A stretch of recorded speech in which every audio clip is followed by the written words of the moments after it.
Le pont d'Avignon révèle tous ses secrets. Au travers du film en 3 dimensions réalisé par des chercheurs de 4 laboratoires, c'est la première fois qu'on découvre l'édifice d'une rive à l'autre. Le pont est tel qu'on le voit en 1550. Cette date correspond à une période calme du Rhône. Il n'y a pas d'inondation pour détruire l'ouvrage. La réalisation de ce film en 3D a nécessité 4 années d'études pour assembler tous les éléments historiques. Ce travail d'enquête interdisciplinaire sans précédent dévoile le pont Saint-Bénézé comme un ouvrage remarquable.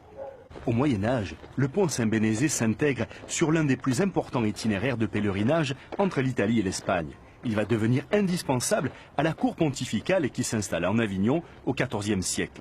Très vite, les cardinaux s'installent de l'autre côté du Rhône, à Villeneuve, pour fuir les nuisances d'Avignon. Le pont était à ce moment-là le lien le plus direct entre les multiples résidences des cardinaux et le palais des papes situé à l'intérieur des remparts d'Avignon. Le pont est pavé en 1377 afin de remédier aux problèmes fréquents de glissade et chute dans le fleuve. Louis XIV est l'un des derniers à avoir franchi le Rhône avant son effondrement au XVIIe siècle, mais il ne voulut jamais payer sa restauration. Le pont a été abandonné en 1669 après une nouvelle crue. Au fil des siècles, 18 piles ont disparu sous les alluvions du fleuve.